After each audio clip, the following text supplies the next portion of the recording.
नमस्कार, मैं ज्ञानू चौधरी, आप देख रहे हैं इंडिया न्यूज़ 24। आपको बताइए कि इस समय पूरे देश में चुनावी संग्राम है, चारों तरफ चुनावी माहौल है। अगर आप कहीं भी 5 मिनट खड़े हो जाएंगे तो चुनावी चर्चाएं ऑटोमेटिकली प्रारंभ हो जाती हैं। इस समय हम मौजूद हैं फतेहपुर सीकरी लोकसभा क्षेत्र में। जनता की नब्ज टटोलने के लिए हम आए हुए हैं। हमारे साथ जनता जनार्दन मौजूद है, इनसे बात करते हैं। फतेहपुर सीकरी लोकसभा क्षेत्र में भारतीय जनता पार्टी ने फिर से जो वर्तमान में सांसद राजकुमार चाहर, उनको चुनाव मैदान में उतारा है। इस बारे में आपका क्या कहना है? देखो, भारतीय जनता पार्टी ने दूसरी बार एक किसान के बेटे को, गरीब के बेटे पे भरोसा करके यहाँ पे उतारा है।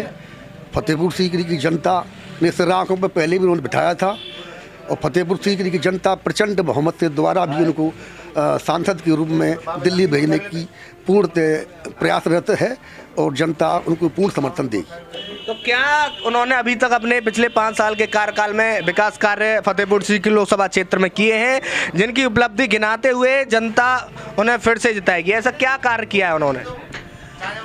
देखिए, सर्वप्रथम तो भारतीय जनता पार्टी ने उनको राष्ट्रीय अध्यक्ष के रूप में दिल्ली में बिठाया और देश की जिम्मेदारी दी।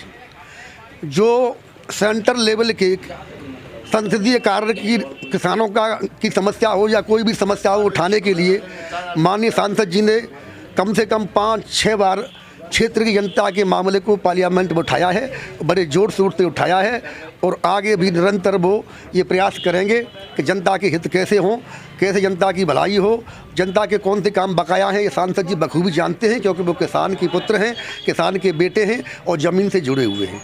इसलिए वो निरंतर प्रयास कर रहे हैं कि देश की जनता का हित कैसे होगा, देश की कौन कौन सी मूलभूत समस्या है, उनको प्रयास करेंगे। सेंटर से उन योजनाओं को लाने का काम सांसद का होता है, न कि सांसद का काम गाँव गाँव घर घर घूमने का। तो जो योजना है सेंटर की, वो लाने का प्रयास कर रहे हैं और आगे भी निरंतर प्रयास करते रहेंगे। लगातार हम देख रहे हैं कि राष्ट्र स्तर पर सांसद राजकुमार चाहर किसान मोर्चा के राष्ट्र अध्यक्ष की जिम्मेदारी निभा रहे हैं।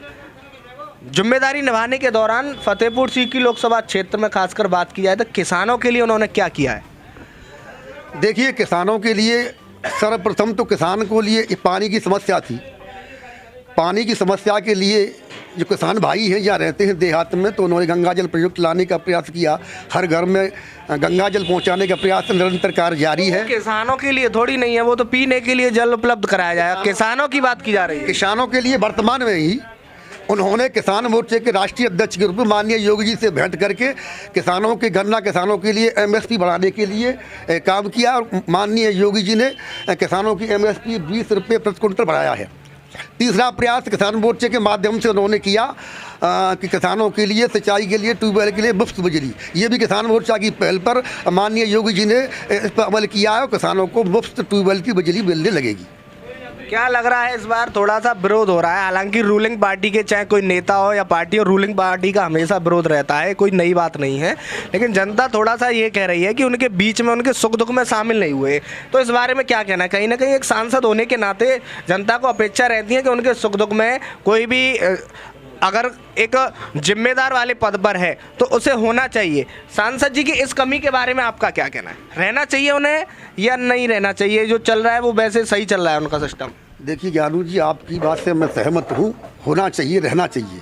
लेकिन देश की जिम्मेदारी होने के कारण जब सांसद जी अपने आवास पर रहते हैं तो जहाँ पर भी कोई घटना होती है, दुर्घटना होती है क्षेत्र में, वो जाते हैं। दिल्ली या देश भ्रमण पर रहने के कारण वो नहीं आ पाते, तो उनके छोटे भाई फतेहपुर सीकरी में और उनके और छोटे भाई जो लास्ट के भाई हैं अनिल चाहर, वो खेलागढ़ में, और उनके पुत्र सूरवीर और परमवीर फतेहाबाद बाह को देखते हैं। वो निरंतर जहाँ पर भी कोई दुर्घटना या घटना या गमी या शादी होती है, वो निरंतर पहुँचने का प्रयास करते हैं। लेकिन व्यस्तता के कारण, देश की जिम्मेदारी के कारण वो क्षेत्र में कम समय दे पाए।